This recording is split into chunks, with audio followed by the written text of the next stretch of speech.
দর্শক শুভ সংলাপে স্বাগত জানাচ্ছি। আমি তুষার আব্দুল্লাহ, সঙ্গে আছেন নাট্যকার ও গবেষক সাইমন জাকারিয়া। আমরা একটু চর্চা করতে চাই।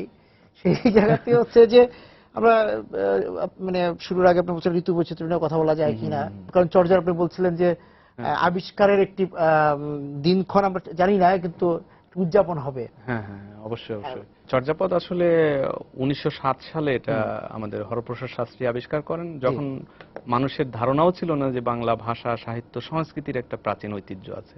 তো উনি 1907 সালে আবিষ্কার করার পরে 1916 সালে এটা প্রকাশ করেন, অর্থাৎ আগামী বছর চর্যাপদ প্রকাশনার আচ্ছা, প্রকাশনার 100 বছর পূর্তি শতবর্ষ হবে। হচ্ছে।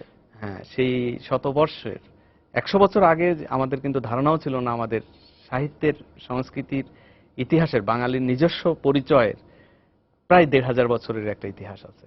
তার আগে বিশেষ করে 1800 সালের দিকে যখন প্রথম বাংলা লেখাপড়া করা হচ্ছে ব্রিটিশদের ইনফ্লুয়েন্সে, তখন মানুষের একটা ধারণাই ছিল যে মনে হয় ভাষার শুরুই হলো এখান থেকে। তখন হরপ্রসাদ শাস্ত্রীর মতো পণ্ডিতরা ভাবছে যে না, এটা তো শুরু তো এখান থেকে হুট করে হতে পারে না, সেটার একটা প্রাচীন ইতিহাস আছে, ধারাবাহিকতা আছে। হ্যাঁ, সেটা খুঁজতে খুঁজতে খুঁজতে খুঁজতে প্রথম চর্যাপদ আবিষ্কার হলো নেপালের রাজদরবারে। এবং তখনও কিন্তু হরপ্রসাদ শাস্ত্রীকে অনেক সময় দিতে হয়েছে, প্রায় 10 বছর পরে এটা প্রকাশনা করেছেন। তার মানে এই 10 বছর ধরে কিন্তু উনি ঘরে বসেও ছিলেন না, এটা বদ্ধ করেও রাখেননি। সবাই ভাবছিল যে উনি এটা আবিষ্কার করলেন কিন্তু বদ্ধ করে রাখছেন কেন। কিন্তু যখন 1916 সালে বের হলো, তখন হরপ্রসাদ শাস্ত্রী বিশাল একটা ভূমিকা লিখে প্রকাশ করলেন যে কেন আমি এই 10 বছর সময় নিলাম। কারণ যে ভাষায়, যে বর্ণমালায় এটা লিপিবদ্ধ করা হয়েছিল সেটা কিন্তু বাংলা লিপিতে নয়, হ্যাঁ, কিন্তু বাংলা। তারপরে উনি বিশ্লেষণ করলেন তার ভাষা, তার ভূখণ্ডগত মানে ইতিহাস এবং চর্যাপদের রচনাকারদের যে পরিচয়। তখনও কিন্তু পরিষ্কার কোনো ধারণাও আসেনি চর্যাপদের রচনাকারদের বাড়ি কোথায়, কে কোথায়, এটা নিয়ে তারপরেও কিন্তু অনেক বছর লুইপা কান্নপাড়া কোথাকার, হ্যাঁ হ্যাঁ বিতর্ক চলতে চলতে সর্বশেষে যেটা দেখা গেল, আমরা এখন যেটা পাই অলকা চট্টোপাধ্যায়ের অনুবাদে একটা আছে 84 সিদ্ধার কাহিনী, সেখানে দেখি চতুর্শীতি সিদ্ধা প্রভৃতি, এটার নাম, সংস্কৃত নাম। সেখানে আমরা দেখি যে আমাদের কান্নপার বাড়ি জন্মই হয়েছে পাহাড়পুরের বৌদ্ধবিহারের কাছে, সোমপুর বিহারে বলা হয়, তার পার্শ্ববর্তী এলাকায়। এবং ভুসুকোপা এরা কিন্তু এই অঞ্চলের মানুষ, এবং তাদের আমাদের লোক, অবশ্যই আমাদের লোক। এবং এখনো কিন্তু অনেকের একটা ধারণা আছে যে চর্যাপদ মনে হয় বাংলাদেশের না। বিশেষ করে নেপালে আমি গিয়েছি, মানে 2009 সালে আমি গিয়েছিলাম, সেখানে দেখলাম যে নেপালের মানুষের একটা আক্রোশ আছে। তারা মনে করে চর্যাপদ যেহেতু তাদের ওখান থেকে আবিষ্কার হয়েছে, এটা তাদেরই সম্পদ, আমরা হরপ্রসাদ শাস্ত্রীর উপর তাদের অনেক অভিযোগ আছে, সে নেপাল থেকে নিয়ে যে বাংলাদেশে বানালো। কিন্তু তা কিন্তু না, বাংলাদেশের যে জ্ঞানের ইতিহাস আমরা দেখি, জ্ঞান চর্চার ইতিহাস এবং নলেজ ট্রান্সফর্মিং এর যে ইতিহাস, সেটা কিন্তু বাংলাদেশ থেকেই, পূর্ব বঙ্গ বা পূর্ব ভারত যেটা এখন বাংলাদেশ, এখান থেকে অনেক কিছুই কিন্তু ভারত হয়ে, নেপাল হয়ে, তিব্বত হয়ে, ইন্দোনেশিয়া, এসব জায়গায় কিন্তু বিস্তৃত হয়েছে। যেমন আমরা অতীশ দীপঙ্করকে পাই, যে 11 শতকে যিনি এই বিক্রমপুর থেকে, ঢাকার পাশের বিক্রমপুর থেকে নদীপথে কখনো হেঁটে কখনো এই পথ দিয়ে কিন্তু গেছেন। অতীশ দীপঙ্করের মাধ্যমে কি মেধা পাচার শুরু? আসলে তারও আগে থেকে কারণ তখন হলো যে জ্ঞান চর্চার জন্য, জ্ঞান প্রকাশ করার জন্য মানুষ তখন ট্রাভেলিং করত। এবং আপনি ঋতুর কথা যেটা বলছিলেন, চর্যাপদে কিন্তু আমরা সেই ঋতু বৈচিত্র্য, বিশেষ করে আমি যখন ভূখণ্ড, ভূগোল, প্রকৃতির কথা বলি, তখন চর্যাপদের ভিতরে আমরা প্রথম পাই। যেমন বাঙালি শব্দটাও আমরা প্রথম পাই চর্যাপদে। যেমন সেটা কত সালে লেখা, 650 থেকে 1200 খ্রিস্টাব্দের ভিতরে। অর্থাৎ আজকে যে বাংলাদেশ, তার আদি একটা নাম আমরা পাচ্ছি, আজি ভুসুক বাঙালি ভইলি নিয় ঘরণী চন্ডালি লেলি। অর্থাৎ তখনও কিন্তু আমাদের লাম্পট্য ছিল, মানুষ এখানে আক্রমণ করত, অভাব ছিল, ভাত বাড়ন্ত, হ্যাঁ হ্যাঁ হ্যাঁ, এই সব জায়গায় হও নিরাশি খামনো ভাত, এবং এই যে বাধা আলিয়া কালিয়া বাটুর ঢিলা, বাটের ঢিলা, বা এই যে জিওগ্রাফির যে বর্ণনা আছে, উঁচা উঁচাও পাবো বসই সবরি বালি মৌরঙ্গি পুচ্ছ পরিহান সবরি, দেখেন, হ্যাঁ, গিবদ গুঞ্জার মালি। আমি অনুবাদ করেছি, উঁচু আর উঁচু পর্বত যেই দেশে, সবরি বালিকা বাস করে সেই দেশে, এরকম ভাবে। বা কায়া তরুবর পঞ্চবি ডাল চঞ্চল চিয়ে পৈঠকাল, যে শরীর গাছে 5খানি ডাল অধীর মনে ঢুকে পড়ে কাল, দৃঢ় করে মন সূক্ষ্ম যে নাও কেমনে পাবে গুরুকে শুধাও। এই যে দেহ তত্ত্বের যে কথা, সেই কথাগুলো কিন্তু চর্যাপদের ভিতরে। তখন রূপক বা ইয়ের ব্যবহার করতো তারা বৃক্ষ এইসব নৌকা এইসব জিনিসগুলো তারা ব্যবহার বর্ণনায় চলে আসতো। হ্যাঁ, কারণ ওই সময় ওটাই ছিল বাস্তবতা। পরে লালন ফকির এসে সেটা রূপান্তর নিয়েছে, খাঁচা চলে আসছে। তার পরবর্তীতে আমরা দেখি গাড়ি, সাইকেল, ঘড়ি সব দেহতত্ত্বের গানের ভিতর ঢুকে পড়ছে এইসব উপাদানগুলো। তো চর্যাপদের ভিতরে আমরা খুব সুস্পষ্টভাবে বাংলাদেশের আদিম ইতিহাসকে পাই। সেটা বাংলাদেশের মানুষ কিভাবে গান গাইতো, বাংলাদেশের মানুষ কিভাবে সাধনা করত, বাংলাদেশের মানুষ কিভাবে নাট্য অভিনয় করত। এই যে নাট্য অভিনয়, নাচের কথা বলছি আমরা, কবিতার কথা বলছি আমরা, গানের কথা বলছি, চর্যা থেকে তো আমরা বেরোতে পারি নাই। চর্যা থেকে তো বেরোনোর উপায় নাই, কারণ আসলে একটা জনগোষ্ঠীর ইতিহাস শুরু হয় তার একটা পরম্পরা দিয়েই কিন্তু আবার সেটা চলতে থাকে, বর্তমান কালেও তাই। চর্যাপদে যেমন আমরা দেখি নাচন্তি বাজিল গান্তি দেবী বুদ্ধ নাটক বিসমা হই, এখানে বলতেছে যে নাচন্তি বাজিল মানে বজ্রাচার্য নৃত্য করতেছেন, গান্তি দেবী অর্থাৎ দেবী নারী সে গাইছেন, এবং বুদ্ধ নাটক বিসমা হই, এইভাবে নাটকটা অভিনীত হচ্ছে বুদ্ধ নাটক। এখানে আমরা দেখি যে গানের কথা আছে, নাচের কথা আছে এবং নাটকের কথা আছে। বিরতিতে যেতে হবে সাইমন ভাই, আমি ফিরে এসে একটু শ্রীকৃষ্ণ কীর্তনে যেতে চাই। চর্যা যেহেতু গেলাম, সেখানকার ঋতু বৈচিত্র্য তো সেখানেও আছে। হ্যাঁ, অবশ্যই সেখানে যাবো। একটু বিরতিতে যাচ্ছি, দর্শক সময় সংলাপে বিরতিতে যাচ্ছি। ফিরে কথা সঙ্গে আছেন সাইমন জাকারিয়া। সময় সংলাপে সাইমন ভাই বলছিলাম যে আমরা চর্যা থেকে একটু বুড়োচণ্ডীতে এসে যেতে চাচ্ছিলাম, যে শ্রীকৃষ্ণ কীর্তনে সেখানেও তো রাধা কৃষ্ণের লীলা আছে, কিন্তু সেই লীলায় তো বাংলাদেশী আছে। হ্যাঁ, অবশ্যই। আসলে শ্রীকৃষ্ণ কীর্তন সম্পর্কেও মানে আমার অনেকগুলো নিজেরই জিজ্ঞাসা আছে। আমি যখন বাংলা সাহিত্যে পড়েছি তখন যেমন কোনো বইয়ে পাইনি যে শ্রীকৃষ্ণ কীর্তনের যে কাহিনীটা ঘটছে সেই মথুরা বৃন্দাবন কোথায়। এটা খুঁজতে কিন্তু আমি সেই মথুরা বৃন্দাবন গিয়েছিলাম, দিল্লির এবং আগ্রার মাঝামাঝি একটা জায়গায়। সেই মথুরা বৃন্দাবনে যেখানে শ্রীকৃষ্ণের জন্ম হলো মথুরাতে, আর বৃন্দাবনে সে লীলা করতে গেল, এবং তার মানে ভৌগোলিক যে অবস্থান খুব বেশি দূরে নয়, মাত্র 10-15 কিলোমিটারের ব্যবধান। কিন্তু শ্রীকৃষ্ণ কীর্তনে আমরা দেখি যে বিরহের কথা বলছিলেন, যে রাধার সঙ্গে, হ্যাঁ, রাধার সঙ্গে শ্রীকৃষ্ণ লীলা করলেন বৃন্দাবনে, আর চলে এসে সে রাজ্য পরিচালনা করলেন মথুরাতে।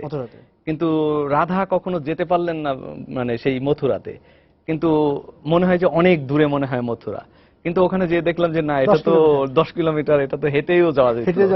আসলে কবির যে ভুবন তৈরি করে কবিরা, একটা ভূখণ্ডের কল্পনা হয়তো কবির চিন্তার ভিতরে থাকে, কিন্তু আখ্যানের যে নির্মিতি ঘটে, সেখানে আবেগের যে প্রকাশটা ঘটে, সেটা অন্যভাবে নিজে মানে এই যে খুব কাছাকাছি আপনি বলছেন 10 কিলোমিটার, তখন হয়তো বেশি মনে হতো, তারপর সে আরো কাছাকাছি থেকেও তো সে বিরহ তৈরি করতে পারে। হ্যাঁ, ওইটাই আমি বলছিলাম, কবির বিরহ হলো যে আপনি আমার পাশে বসে আছেন, আমি বিরহী হতে পারি, ওই জায়গাটা হয়তো তৈরি হয়েছে। আর আমি বলি যে যে যমুনার কথা বলে, সে যমুনাটা দেখলাম, বৃন্দাবনের সেই যমুনার ক্ষেত্রটা। যমুনা কিন্তু আমরা শ্রীকৃষ্ণ কীর্তনে যে যমুনার বেশ বিশাল বর্ণনা পাই, বা আমাদের কীর্তন গায়করা এখনো বর্ণনা করেন, যমুনার কিন্তু সেই রূপ আর এখন আর নাই। কিন্তু সব থেকে মজার জিনিস, বাংলাদেশ থেকে 2500 কিলোমিটার দূরে হলেও সেখানে বহু বাংলাদেশের মানুষের তৈরি অখণ্ড কীর্তনের ঘর আছে, এবং সেই সব জায়গায় লেখা আছে, বাংলাতেই লেখা আছে। সেখানে কিন্তু মূল মানুষের ভাষা কিন্তু বাংলা না, সেখানে হিন্দিটাই সেখানকার ভাষা, কিন্তু বহু ঘরের সামনে আমি দেখেছি বাংলায় লেখা আছে, এখানে অখণ্ড কীর্তন প্রবর্তন করেছেন বাংলাদেশের ঢাকা জেলার অমুক গ্রামের অমুক, বা টাঙ্গাইলের অমুক, এইরকম ভাবে লেখা আছে। এবং সেসব জায়গায় দেখে আমি খুবই মুগ্ধ হয়েছি যে বাঙালিদের সঙ্গে শ্রীকৃষ্ণর কীর্তনের যে সম্পর্ক, সেটা কিন্তু এখনো প্রবাহমান। এবং বড়ুচন্দিরার যে বাঙালি কবি, যে শ্রীকৃষ্ণ কীর্তনের যে কাহিনীটা লিখলেন, এবং সেই কাহিনীর ভিতর দিয়ে শুধু একটা নরনারীর প্রেমকেও দেখাননি, তার সঙ্গে একটা আধ্যাত্মিক একটা সম্পর্ক তৈরি করেছেন, যেটা আমাদের, হ্যাঁ, সেটার একটা আলাদা মাত্রা দিয়েছেন। যেমন আমরা একটা জায়গা থেকে আসছি পৃথিবীতে সংসার করার জন্য, কিন্তু যার কাছ থেকে এসেছি, যে স্রষ্টার কাছ থেকে, তাকে ভুলে গিয়েছি।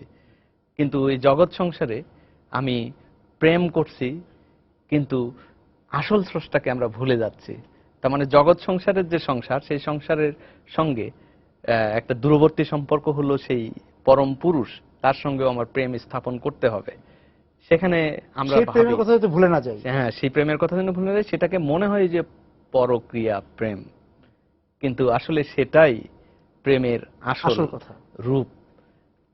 মানে ঈশ্বরের সঙ্গে আমার পরকীয়া প্রেম থাকবে। হ্যাঁ অবশ্যই, কারণ সংসারে তো আমি আছি, সংসার আমার সংসারটা প্রেম। হ্যাঁ হ্যাঁ হ্যাঁ। আর যার কাছ থেকে এসেছি, যার সঙ্গে আমার আত্মার সম্পর্কটা রয়েছে, তার সঙ্গে এটা খুব সুন্দরভাবে বিশ্লেষণ করেছে আমাদের বিজয় সরকার, যে মরণ রেহে তুহু মম শ্যামর সমান মোরে রাধা সম বাধা দিয়ে রেখেছে সংসার আয়ান।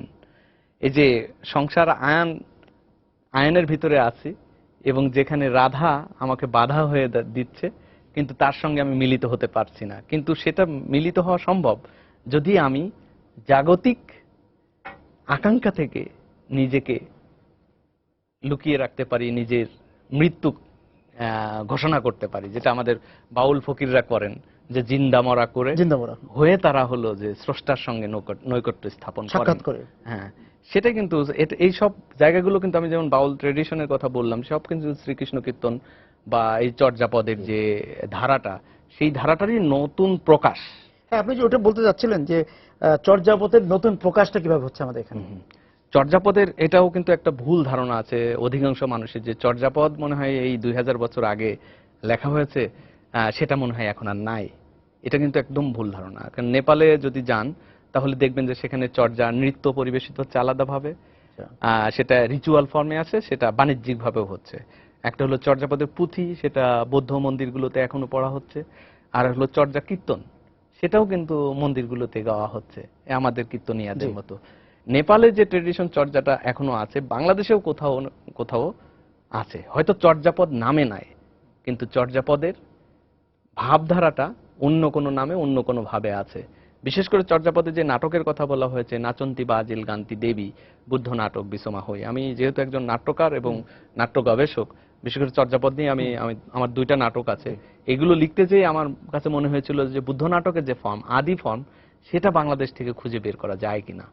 এবং সেটা দেখতে দেখতে আমি দেখেছি অনেক কাছাকাছি আমি পৌঁছে গেছি।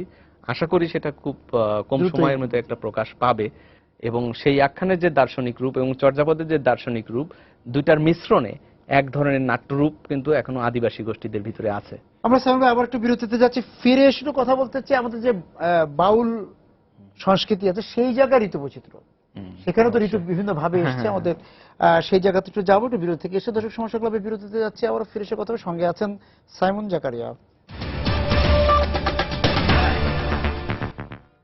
এলাম সময় সংলাপ, একটু জানতে চাই আমাদের বাউল কবিদের মানে চোখে আমাদের ঋতু।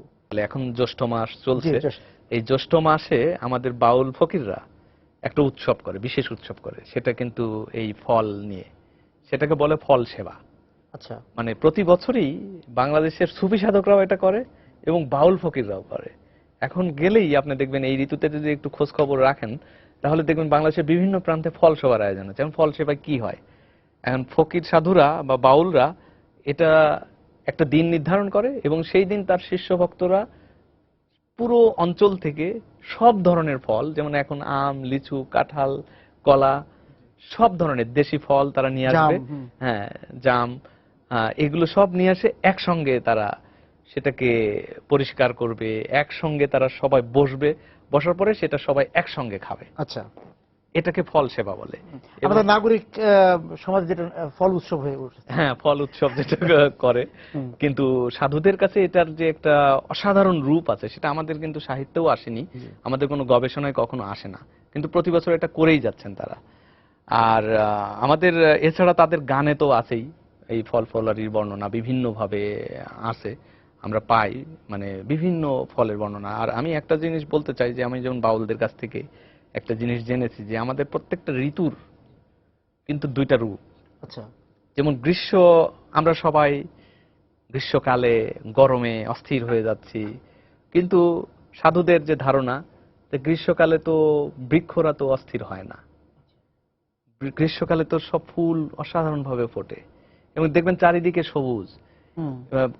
বাউলরা দেখে যে গ্রীষ্মকালেই সব থেকে রসের সময়, এবং এটাকে তারা উদযাপন করে তাদের ফল উৎসবে। পিতৃরূপ, পিতৃরূপটা তো এই যে তাপদাহ, ভীষণ একটা অস্থির রুক্ষতা, এগুলোও আছে পাশাপাশি। আর বর্ষায় তো আমরা শুধু জানি যে বর্ষা রমণীয়। হ্যাঁ, না, বর্ষা রমণীয় আসলে আমাদের কবিরাই এটা করেছে, বর্ষা মানে বিরহ, রমণীয়। হ্যাঁ, কিন্তু এই যে আমি গ্রীষ্মের যে রূপ করলাম, রবীন্দ্রনাথ বলেন, নজরুল বলেন বা অন্যান্য দের গানেও আপনি কিন্তু গ্রীষ্মের এই যে মাতৃরূপের কথা কেউ বলেনি। যেজন্য আমি আমার ওই দর্শন থেকে একটা নাটকও লিখেছিলাম ঋতু অভিযান নামে। সেখানে সবগুলো ঋতুর দুইটা রূপ আমি দেখেছিলাম। বর্ষারও যেমন হলো যে আপনার যে ঘর বাড়ি বন্যা হয়ে সবকিছু ভাসিয়ে একটা দিচ্ছে, আগ্রাসী রূপ, হ্যাঁ আগ্রাসী রূপ আছে, কিন্তু এই আগ্রাসী রূপের ভিতর দিয়ে সে আরেকটা রূপ তৈরি করে, এটা দুরন্ত ব্যাপার হ্যাঁ আছে, দুরন্ত ব্যাপার আছে। আরেকটা হলো যে উর্বরতাও কিন্তু বৃদ্ধি করে এই সময়টা। মানে এইটা হলো তার মাতৃরূপ। যেমন ফসলগুলো আপনি বুনবেন কখন, ওই সময়টাই আর মাতৃরূপে। শারদীয় তো আসেই মা হিসাবে, যদি বলেন শারদীয়।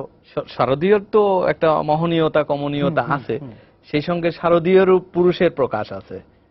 আচ্ছা, এগুলো বিশ্লেষণ করতে গেলে অনেক মানে সময় ভাদ্র, লাগবে। ভাদ্রের একটা পুরুষের হ্যাঁ ব্যাপার হ্যাঁ, আছে, হ্যাঁ। যেমন তালগুলো হচ্ছে আপনার অনেক ধরনের ব্যাপার স্যাপার আছে, সেখানে একটা হ্যাঁ, রুদ্র রূপ থাকে, রুদ্ররূপ আছে। যেমন তারপরেও তো আপনি আসবেন যেমন হেমন্তকালে, হেমন্ত, হ্যাঁ, হেমন্তকালেও কার্তিক দেখবেন যে অগ্রহায়ণ। কার্তিক অগ্রহায়ণ, সে সময় ধানগুলো পাকছে, এটা পুরুষ রূপে, আবার নারী রূপে ধান আসছে। হ্যাঁ, শীতেও ওই রকম আছে। আর বসন্ত তো, বসন্তে তো দুইটা রূপ হ্যাঁ, অসাধারণ ভাবে আছে। চৈত্রতে যেমন পুরুষ রূপে দেখা দেয় হ্যাঁ নাকি? হ্যাঁ, ফাল্গুনে আবার ওই যে নারী রূপের ফুল জি। ফুটিয়ে চলে আসছে, আপনার গাছের পাতা সব ঝরে যাচ্ছে, আবার জাগছে পাতা, আবার ফুল। মানে এই রূপটা বাউলদের সন্ধানে বেরিয়েছে, মানে তারা হ্যাঁ, তারা এটা বিশ্বাস করে। বাউলরা এটা বিশ্বাস করে এবং সেটা তারা পালনও করে ওইভাবে। আচ্ছা, প্রত্যেকটা ঋতু কিন্তু ওইভাবে উদযাপন করে তারা। কিন্তু এটা আমরা কিন্তু খোলা চোখে ওইভাবে দেখি না, কিন্তু ওরা কিন্তু ঋতুর সঙ্গে নিজের জীবনকে মিলায়। অর্থাৎ মানুষ যেমন আদিম সমাজে প্রকৃতির সঙ্গে নিজেকে মিলিয়ে পথ চলতো, যেমন এই গরমে আপনারা অস্থির হয়ে যাচ্ছি, আমরা অস্থির হয়ে যাচ্ছি, কিন্তু সাধুরা কিন্তু মোটেও অস্থির নাই। আচ্ছা। তারা উপভোগ করছে, কারণ তারা থাকেও তো প্রকৃতির সঙ্গে। আর ঋতু তো উপভোগের বিষয়, হ্যাঁ, মানে উপভোগের যেভাবেই বিষয়। হোক। অর্থাৎ গরমটা যখন আসছে তারা উপভোগ করছে যে না, গরমের পাশাপাশি তো আরেকটি রূপ আছে, সেই মাতৃরূপটা আমি গ্রহণ করি, তাহলেই তো আমার শরীর শীতল থাকে। মানে প্রকৃতির রসটা, হ্যাঁ, রসটা উপভোগ আমি করা। গ্রহণ করি গরমটার পাশাপাশি, তাহলে তো সমস্যা নাই। এবং তাদের এই যে গানেও তো এগুলো এসছে, আপনি যেটা বললেন, তাদের হ্যাঁ হ্যাঁ গান। হ্যাঁ, গানে গানে অনেক গান আছে, অনেক অনেক। বিশেষ করে বারোমাসি গানের কথা হ্যাঁ, আপনাকে 12 মাসি বলতে গান, হবে এই জায়গা থেকে। যেমন বারোমাসি গানের ঐতিহ্য বিশাল। আমরা মানে আমাদের সেই মহাকবি আলাওল থেকে শুরু করে সৈয়দ সুলতান, ইভেন আমাদের ময়মনসিংহ গীতিকার যে কিচ্ছা গানের ভিতরে বা বারোমাসি আলাদা গান আছে, মেয়েলি গীতের ভিতরে আলাদাভাবে আছে, বাউল ফকিরদের গানেও আছে। বারোমাসি গানে 12টা মাসের বর্ণনা দেওয়া হচ্ছে, সেখানে কিন্তু এই পুরুষ রূপ নারী রূপ দুইটারই কিন্তু বর্ণনা আছে। এবং সেখানে একই সঙ্গে শুধু বারোমাসি গান, শুধু বারোমাসি গানও নয়, একই সঙ্গে আমাদের দেশের সামাজিক, সাংস্কৃতিক এবং ভূপ্রাকৃতিক ইতিহাসেরও পরিচয় সেটা দেয়, যে রূপান্তরিত হচ্ছে কিভাবে ঋতুগুলো। সেই রূপান্তরের চেহারাও আমরা যদি বারোমাসি গান সেই প্রাচীনকাল থেকে শুরু করে এ সময় পর্যন্ত সাজাই, তাহলে আমরা দেখি যে রূপান্তরের ইতিহাসটা আমরা বারোমাসি গানের ভিতর দিয়ে ধরতে পারি। সেটা ঋতু বৈচিত্র্যের ভিতর দিয়ে কিভাবে এবং প্রকাশ হচ্ছে। আচারগুলো তো এই 12 মাসকে ঘিরেই। হ্যাঁ, অবশ্যই অবশ্যই অবশ্যই। যেমন আমাদের ভাওয়াইয়া গানের ভিতরে বারোমাসির কথা আছে, যে বিভিন্ন ঋতুর বর্ণনা আছে। যেমন আমার নারী যে প্রেমিকা, যখন তার গাড়িয়াল চলে যাচ্ছে, তখন সে বর্ণনা করে ঋতুর কথাগুলো, যে আমি এই ঋতুতে তোমার জন্য এইভাবে অপেক্ষা করেছি, এই ঋতুতে তোমার জন্য এই পিঠা বানিয়ে অপেক্ষা করেছি, এই ঋতুতে এইভাবে ছিলাম, কিন্তু তোমার জন্য আমি অপেক্ষায় আছি, তুমি তো আসছো না। এবং সেই জায়গা থেকে আমাদের আধুনিক গানগুলো, পরবর্তী সময়ের গানগুলোতেও তো তারই ধারাবাহিকতা বা অনুসরণ করা হয়েছে। হুম, হ্যাঁ, অবশ্যই অবশ্যই। ঋতুবন্দনা সেই মধ্যযুগের কবিরা, বাউল কবিদের, আধুনিক কবিরাও করছেন, এখনো করছেন। হ্যাঁ, অবশ্যই অবশ্যই, সব সব এবং সেই জায়গায় হয়তো একটা নাগরিক রূপ চলে এসছে। হ্যাঁ হ্যাঁ হ্যাঁ, নাগরিক রূপ তো আছেই আমাদের। যেমন আমাদের কালিদাসের কথা যদি বলেন, কালিদাস তার মেঘদূত কাব্যে যখন আচ্ছা, আমি কালিদাসের কথা আসবো, একটু বিরতিতে যাচ্ছি, কারণ কালিদাসের কথা মাঝখানে বিরতি আনাটা ঠিক না, পুরোপুরি উচিত তার যক্ষপুরীর কথা। দর্শক, সময় সংলাপে বিরতিতে যাচ্ছে, ফিরে এসে কথা হবে। সঙ্গে আছেন সাইমন জাকারিয়া।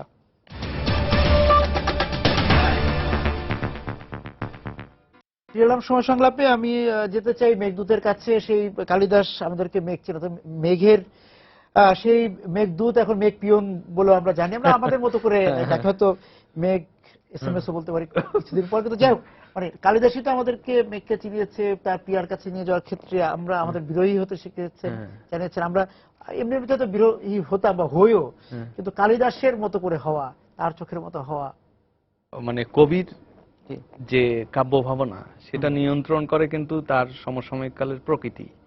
কালিদাসের যে সময়কাল, সেই সময়ের যে প্রকৃতি এবং সেই সময় যে ভূখণ্ডে সে বসবাস করত, সেই হিমালয়ের পাদদেশ থেকে মেঘকে, তখন তো এই পোস্ট অফিস হয়নি, SMS, মোবাইল, টেলিভিশন এসব কোনো কিছুই হয়নি, কিন্তু তার কল্পনায় তার দূত হিসাবে সে মেঘকে নির্বাচন করেছে এবং তার মনে হয়েছে যে তার প্রেমিকার কাছে এই মেঘই এই ঋতু বৈচিত্র্যের কথা প্রকাশ করতে পারে, যে প্রতিটা সময়ে তার ভিতরে কি কি বিক্রিয়া হচ্ছে সেগুলো ন্যারেশন করেছে তার মেঘদূত কাব্যে।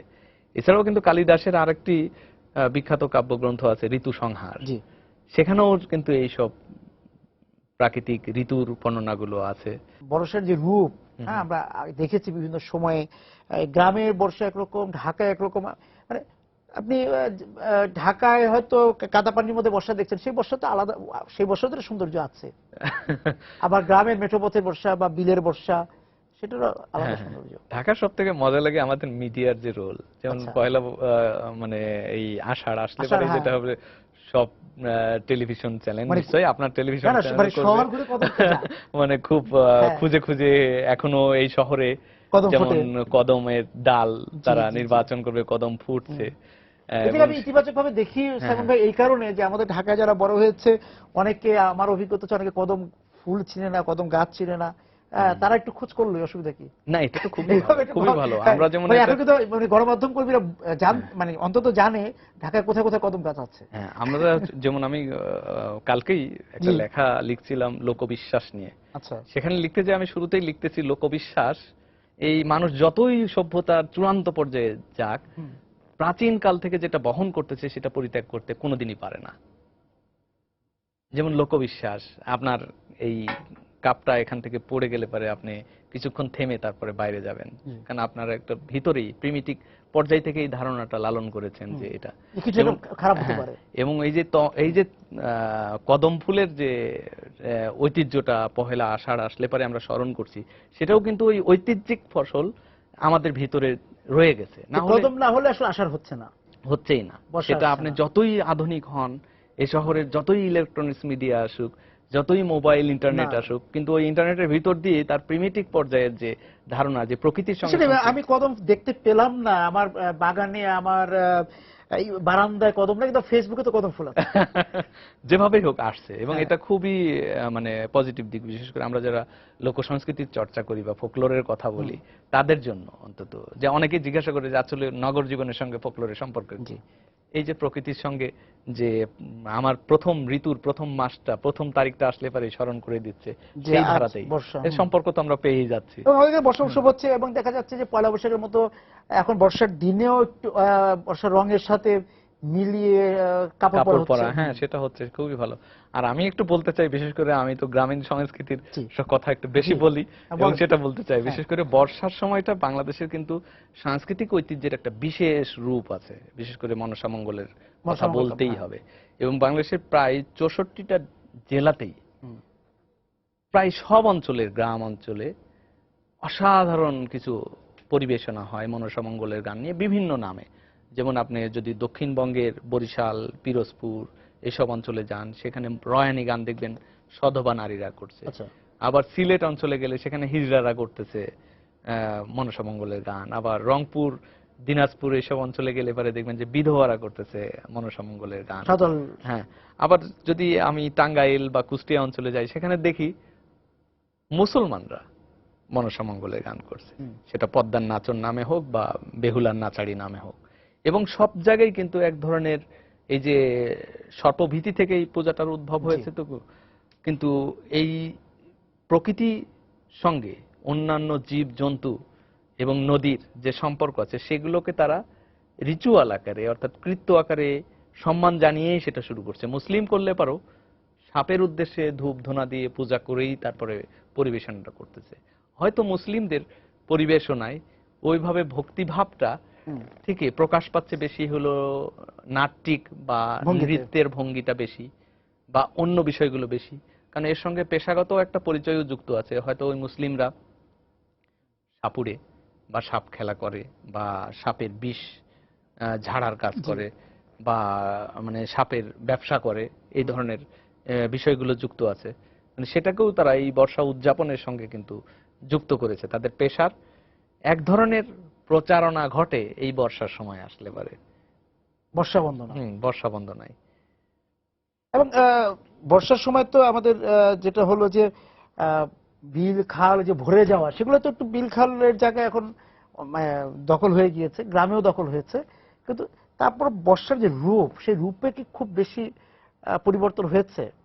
না, বর্ষার রূপে যদি আপনি ঢাকা ছেড়ে একটু গ্রামে যান, কোন কোন ঋতুতে একটু কোন কোন বছরে এরকম দেখা যায় যে আমাদের ঋতুর যে সার্কেলিক যে প্রবণতা, সেটা কিন্তু অনেক ক্ষেত্রেই কোনো কোনো ক্ষেত্রে ভেঙে ভেঙে যায়। কিন্তু বর্ষার সময় এটা হয়, দেখা যাচ্ছে যে আষাঢ়ের প্রথম দিন বৃষ্টি নাও হতে পারে, বা 15 দিন বা মানে 1 মাস হয়তো বর্ষাকালে বৃষ্টি নাও হতে পারে, বা নদীর ওই জ্যৈষ্ঠতে বেশ বৃষ্টি হয়তো একটু একটু পরেই হয়, হয়তো বর্ষাটা আসতে একটু দেরি করে সেটা হয়। এই মানে এগুলো হয়েছে প্রাকৃতিক একটা বিপর্যয়ও কিন্তু ঘটে গেছে। সেটা একটা বড়, সেখানে আমি একটু বলতে চাই, জানেন আপনি আমার সাথে একমত হবেন কিনা, যে এই যে গ্রামের থেকে বর্ষাটার যে রূপটা ছিল, সেই রূপে একটু মানে আগের মতো নেই। নাগরিক বর্ষার রূপ তো আরেক রকম। সেই জায়গাতে যে বর্ষাকে হারিয়ে ফেলা, বর্ষার রূপটা চলে যাচ্ছে, সেই জন্য বর্ষা প্রীতিটা বেড়েছে মানুষের।